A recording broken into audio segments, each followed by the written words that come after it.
Hi అండి. అందరికీ నమస్తే. ఈరోజు వీడియోలో మనం వినబోయే కథ ఏంటో తెలుసుకునే ముందు మీ అందరికి కూడా నాదొక చిన్న రిక్వెస్ట్. కొత్తగా మన ఛానల్ చూసిన వాళ్ళు తప్పకుండా ఒక లైక్ చేసి మీ ఫ్రెండ్స్‌కి, ఫ్యామిలీ మెంబర్స్‌కి షేర్ చేయండి. అలాగే ఇలాంటి మరెన్నో మంచి మంచి కథలను అనుకుంటే ఛానల్‌ని వెంటనే సబ్స్క్రైబ్ చేసుకొని పక్కన ఉన్న బెల్ ఐకాన్‌ని క్లిక్ చేయండి. మరి ఇప్పుడు లేట్ చేయకుండా కథలోకి వెళ్ళిపోదాం. తన మామగారి చేతికి కాఫీ కప్పును అందిస్తూ మావయ్య గారు మీకీ విషయం తెలిసిందా? అడిగింది కోడలు స్వాతి. ఏ విషయం అమ్మా? అడిగారు మాధవయ్య. అందుకు స్వాతి, జగదీశ్వరరావు గారు పోయిన విషయం అంది. ఏ జగదీశ్వరరావు? అడిగాడు మాధవయ్య కంగారుగా. అదే మావయ్య, మన పక్క వీధిలో ఉంటారు. అప్పుడప్పుడు మన ఇంటి ముందు నుండి వెళ్తూ మాధవయ్య అని కేక వేస్తారే ఆయన. ఉదయాన్నే మన పని మనిషి చెప్తే తెలిసింది మావయ్య అంది స్వాతి. కోడలి మాటలకు మాధవి చేతిలోన్న కాఫీ కప్పు డబేళ్ళ కింద పడింది. అది చూసి స్వాతి కంగారు పడి మావయ్య అని పిలిచింది. మాధవయ్య షాక్ నుండి తేరుకొని, ఇప్పటి వరకు నాకెందుకు చెప్పలేదమ్మా? సరే నేను ఒకసారి వెళ్ళొస్తాను అని హడావుడిగా బయలుదేరాడు. మాధవయ్య వెళ్ళేసరికి జగదీశ్వరరావు కొడుకు ఇంటి ముందు టెంట్ వేసింది. బంధువులతో వాకిలంతా నిండిపోయింది. వచ్చిపోయే బంధువుల పలకరింపులు, ఏడుపులతో ఆ ఇంటి వాతావరణం అంతా సందడిగా మారిపోయింది. కోడలు చెప్పింది విన్న మాధవయ్య నమ్మలేకపోయాడు. నిన్న సాయంత్రమే కదా మేమిద్దరం పార్కులో 4 రౌండ్లు తిరిగాం. ఒంట్లో నలతగా ఉన్నట్టు కూడా చెప్పలేదు. అలాంటిది ఉన్నట్టుండి ఇలా హఠాత్తుగా ఏం జరుగుంటుంది?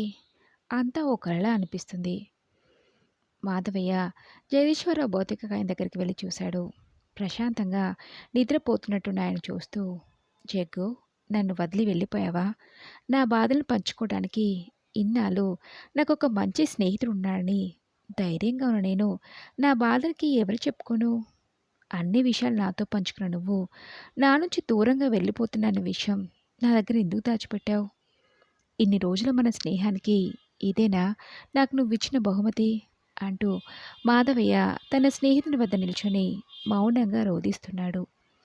ఇంతలో జగదీశ్వరరావు కొడుకు ప్రణయ్ కనిపించడంతో మాధవయ్య తన భుజంపై చేయి వేసి ఓదార్చుతూ, ఎలా జరిగింది బాబు? అడిగాడు. అందుకు ప్రణయ్, నిన్న రాత్రి అంతా భోజనం చేశాం. ఇక పడుకుంటామని నాన్న తన రూంలోకి వెళ్ళాడు. రోజు ఉదయాన్నే లేచే అలవాటున్న నాన్న తెల్లవారినా లేవకపోయేసరికి నాన్న గదికి వెళ్ళి చూస్తే ఉలుకు పలుకు లేకుండా ఉన్నారు. భయమేసి డాక్టర్ని పిలిపించాం. డాక్టర్ నాన్న పరీక్షించి నిద్రలో గుండెపోటు వచ్చిందని చెప్పాడు అని ప్రణయ్ చెప్తూ బాధపడ్డాడు.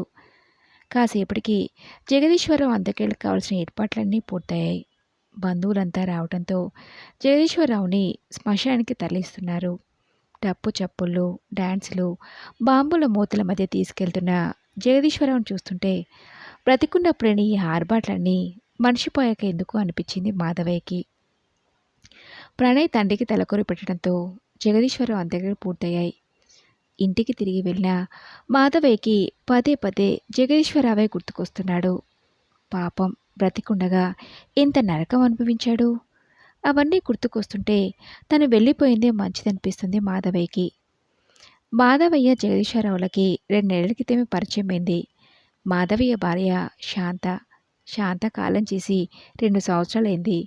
భార్య పోయిన 6 నెలల దాకా ఊళ్ళోనే ఉంటున్న మాధవయ్యని తన కొడుకు రఘు, నాన్న, ఒక్కరే ఊర్లో ఉండి ఏం చేస్తారు? అసలే మీ ఆరోగ్యం అంతంత మాత్రం. నువ్వు ఒక్కడవే ఊర్లో ఎలా ఉన్నావో ఏంటని నాకు చాలా కంగారుగా ఉంటుంది. నా మాట విని మా ఇంటికి రండి నాన్న. మీరు నాతో పాటు ఉంటే నాకు కాస్త ధైర్యంగా ఉంటుంది. మాటి మాటికి పనులు వదిలిపెట్టుకుని ఇంత దూరం రావాలంటే నాకు ఇబ్బంది కదా అని బలవంత పెట్టడంతో మాధవయ్యకి కొడుకింటికి రాక తప్పలేదు. ఉదయాన్నే కొడుకు ఆఫీస్కి, పిల్లలు స్కూల్కి వెళ్తే ఇక ఇంట్లో ఉండేది కోడలు స్వాతి, మాధవయ్యే.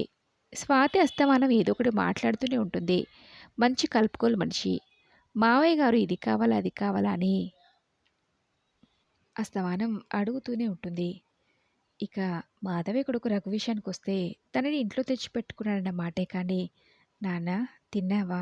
పడుకున్నావా? ఆరోగ్యం ఎలా ఉంది? ఏమైనా కావాలని పలకరించే సమయం ఉండదు. ఏం చేస్తాం? ఏదో కాలం గడపాలి కదా అని రోజులు వెళ్ళదీస్తున్నాడు మాధవయ్య. మాధవయ్య ఉదయాన్నే లేవటం, బయట వరండాలో కూర్చుని కాఫీ తాగుతూ పేపర్ తిరిగేయటం, ఆ తర్వాత పెరట్లో ఉన్న మొక్కలకు నీళ్లు పోసి స్నానం చేసుకుని ఇంట్లోకి కావలసిన కాయగూరలు తెచ్చి కోడలికి ఇవ్వటం, ఇంట్లో ఖాళీగా ఉండి ఏం చేయాలని భోజనం వేళ అయ్యేసరికి ఇంటికి తిరిగి వస్తానమ్మా స్వాతి అని చెప్పి మాధవేళ బయటికి వెళ్ళడం. ఊరికి కొత్త అవడంతో తెలిసిన వాళ్ళు కూడా ఎవరూ లేరు. సమయం దొరికితే గుడికి వెళ్ళి ఓ గంటో అరగంటో ప్రశాంతంగా గడిపి ఇంటికి వెళ్తాడు. మధ్యాహ్నం భోజనం చేసి కాసేపు రెస్ట్ తీసుకొని సాయంత్రం 4 అయిందంటే వీధి చివరన ఉండే పార్కుకి వెళ్ళి కొద్దిసేపు వాకింగ్ చేసి ఇంటికి వెళ్తాడు. అలా మాధవయ్య ఓ రోజు సాయంత్రం పార్కుకి వెళ్ళి వాకింగ్ చేసి అలసిపోవటంతో కాసేపు కూర్చున్నాడు. అప్పటికే అక్కడ ఓ వ్యక్తి ఉండటం గమనించాడు మాధవయ్య.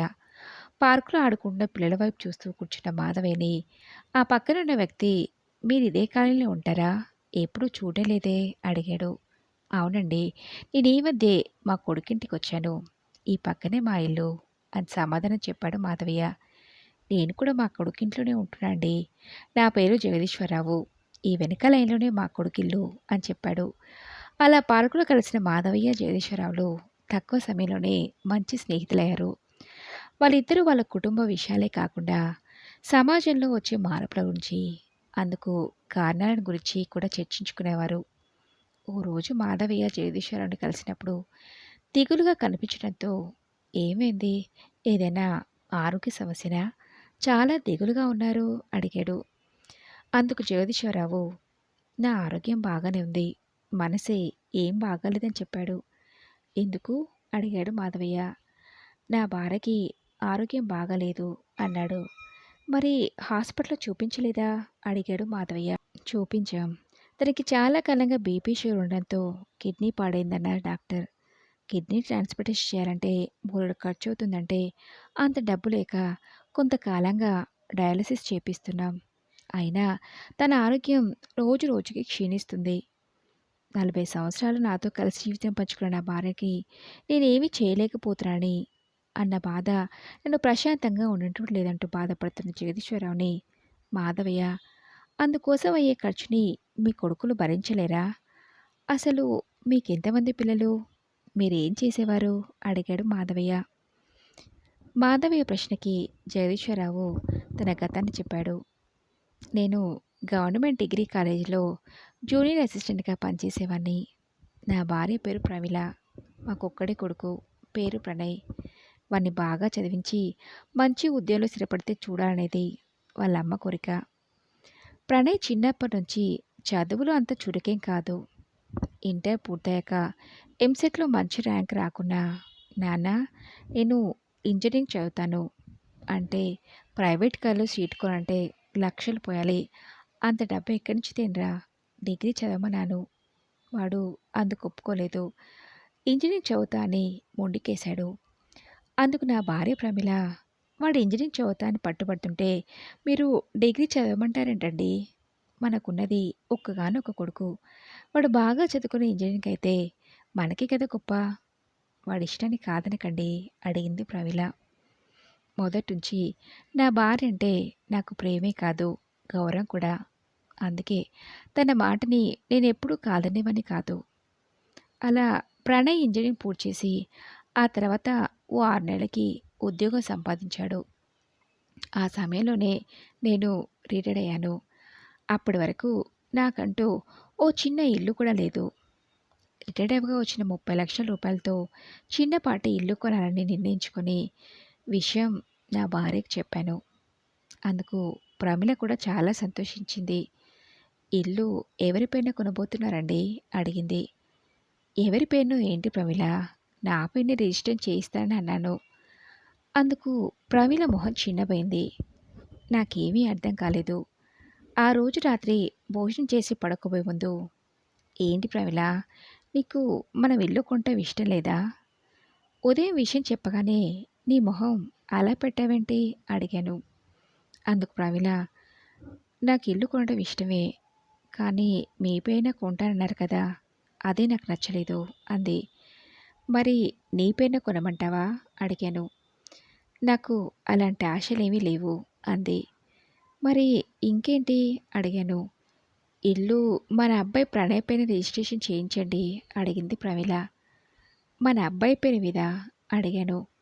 అవును. మనకున్నది వాడొక్కడే కదా!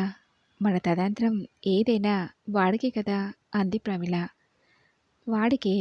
కానీ మనం బ్రతికుండగానే ఉన్నదంతా ఊడ్చి వాడి చేతిలో పెట్టి, మనం ఉన్నంత కాలం వాడి మీద ఆధారపడతామా? మనుషులెప్పుడూ ఒకలాగా ఉండరు ప్రమిళ అన్నాను. అంటే మీకు మన కొడుకు మీద నమ్మకం లేదా? అడిగింది ప్రమిళ. వాడి మీద నమ్మకం లేక కాదు. కానీ రేపో మాపో వాడికి పెళ్ళైతే ఆ వచ్చే అమ్మాయి ఎలాంటిదో మనకెలా తెలుస్తుంది ప్రమిళ? ఆ తర్వాత ఏదైనా జరిగితే బాధపడటం ఎందుకు? అందుకే నా పేరున మీదే ఇల్లు రిజిస్ట్రేషన్ చేపిద్దాం అనుకుంటున్నా అన్నాను. మీరెన్నైనా చెప్పండి. ఇల్లు వాడి పేరున కొనాలన్నది నా కోరిక. ఆ తర్వాత మీ ఇష్టం అంది. ఆ తర్వాత నా భార్యకి నచ్చచెప్పిన ఫలితం లేకపోవడంతో సరే అని ఇల్లు నా కొడుకు పేరున రిజిస్ట్రేషన్ చేయించాను. ఆ తర్వాత సంవత్సరానికి ఓ మంచి సంబంధం చూసి పెళ్లి జరిపించాం. అంతా కలిసి అదే ఇంట్లో ఉమ్మడిగా ఉండటంతో 2 సంవత్సరాలు చాలా సంతోషంగా గడిచిపోయాయి. ప్రణయ్‌కి ఇద్దరు పిల్లలు. వాళ్ళ ఆలనా పాలనా చూసుకుంటూ సమయం మరింత వేగంగా గడిచిపోసాగింది. ఉన్నట్టుండి మా కోడలు నాన్న అనారోగ్యం కారణంగా కాలం చేయడంతో వాళ్ళమ్మ కొంతకాలం మా ఇంట్లోనే ఉండాల్సొచ్చింది. ఆ సమయంలో మా కోడలికి తన తల్లి తన దగ్గర ఉన్నదన్న ధైర్యమో, లేదా చెప్పుడు మాటలతో తన మనసు పాడిందో ఏమో తెలీదు కానీ, కొన్ని రోజులుగా మా కోడలి ప్రవర్తన మాకిబ్బందిగా అనిపించింది. అదే సమయంలో నా భార్యకి కిడ్నీ పాడైందనే విషయం మమ్మల్ని మరింతగా కుంగదీసింది. తన వైద్యానికయ్యే ఖర్చంతా తన వైద్యానికయ్యేంత డబ్బు నా దగ్గర లేకపోవడంతో ప్రణయ్‌ని అడిగాను. ఏం చేద్దానా అని. అందుకు వాడు, ఇప్పటికిప్పుడు అంత డబ్బంటే నేను మాత్రం ఎక్కడి నుంచి తీసుకొని రాను నాన్నా. కొన్ని రోజులు డయాలసిస్ చేపిద్దామన్నాడు. అందుకు నేను, లేదురా, మీ అమ్మ తిరిగి కోలుకోవాలంటే కిడ్నీ మార్పిడే మంచిదన్నాను. అంత డబ్బు ఎక్కడి నుంచి తెస్తా నాన్నా అడిగాడు ప్రణయ్. ఇల్లు తాకట్టు పెడదాం అనుకుంటున్నాను అన్నాను. అది విన్న నా కోడలు, ఇంటిపై మీకేం అధికారం ఉందని తాకట్టు పెడతామంటున్నారు? ఇల్లు ఆయన పేరున ఉందనే విషయం మీరు మర్చిపోయారా అని నన్ను నిలదీసింది. భార్య అలా మాట్లాడుతుంటే నా కొడుకు తిరిగి ఒక్క మాటైనా అనలేదు. ఇల్లు నాన్న కష్టార్జితం, ఇంటి మీద సర్వ హక్కులు నాన్నవే అని అంటాడనుకున్నాను కానీ పరిస్థితులు అందుకు భిన్నంగా ఉండడంతో ఒక్కసారిగా నా గుండె బరువెక్కింది. ఇలాంటి పరిస్థితి ఏదో వస్తుందని ముందే ఇల్లు నా పేరున రిజిస్ట్రేషన్ చేపిస్తా అంటే విన్నావా? ఇప్పుడు చూడు ఏమైందో అన్నాను ప్రమీలని గట్టిగా. అందుకు ప్రమీల నోట మాట రాలేదు. మౌనంగా కూర్చుండిపోయింది. పాపం తను మాత్రం ఏం చేస్తుంది? కొడుకు మీద తనకున్న ప్రేమ ఆ రోజు తనలా అడిగేలా చేసింది. ఏదేమైనా అనుభవంలోకి వస్తే కానీ విషయం అర్థమవదు అని ఇందుకే అన్నారేమో అనిపించింది.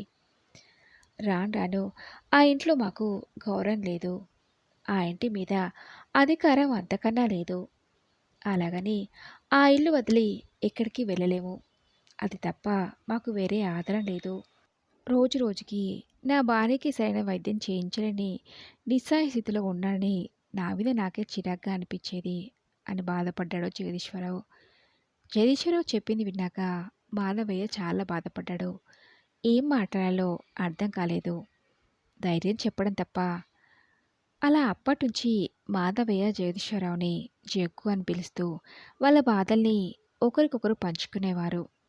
ఆ తర్వాత 10 రోజులకి జగదీశ్వరరావు భార్య చనిపోవడంతో తన బాధ రెట్టింపైంది. కట్టుకున్న భార్యని కాపాడుకోలేకపోయిన నిస్సహాయునని చాలాసార్లు బాధపడ్డాడు. భార్య పోయినప్పటి నుంచి ఒంటరితనం భరించలేకపోయాడు జగదీశ్వరరావు. తను అనుభవిస్తున్న బాధల ముందు మాధవయ్యకి నా కొడుకుకి నన్ను పలకరించే సమయమే లేదని నేను పడే బాధ చాలా చిన్నదనిపించింది. ఆ తర్వాత మాధవయ్య జగదీశ్వరరావుని కలిసిన ప్రతిసారి ఇంకెంతకాలం నేను నా కొడుకు కోడల దగ్గర ఉండలేను, ఏదో ఒకటి ఆలోచించాలి అనేవాడు. ఈ వయసులో ఇంకేం చేస్తావు, తప్పదు అన్నట్లు భరించడం తప్ప అని మాధవయ్య అన్న ప్రతిసారి ఆ భగవంతుడు నాకు ఏదో ఒక దారి చూపించకపోతాడా అనేవాడు జగదీశ్వరరావు. ఒకవేళ జగదీశ్వరరావుకి ఆ భగవంతుడు చూపించిన దారి ఇదేనా అనుకుంటూ బాధపడ్డాడు మాధవయ్య. మరి ఇదండి రోజు కథ. ఈ కథపై మీ విలువైన అభిప్రాయాన్ని నాతో కామెంట్ బాక్స్‌లో షేర్ చేసుకోండి. అలాగే ఈ కథ మీకు నచ్చిందనుకుంటున్నాను. నచ్చితే తప్పకుండా ఒక లైక్ చేసి మీ ఫ్రెండ్స్‌కి, ఫ్యామిలీ మెంబర్స్‌కి షేర్ చేయండి. అలాగే ఇలాంటి మరెన్నో మంచి మంచి కథలు అనుకుంటే ఛానల్‌ని వెంటనే సబ్స్క్రైబ్ చేసుకొని పక్కన ఉన్న బెల్ ఐకాన్‌ని క్లిక్ చేయండి. నెక్స్ట్ వీడియోలో మరొక మంచి కథతో కలుసుకుందాం. Thanks for listening.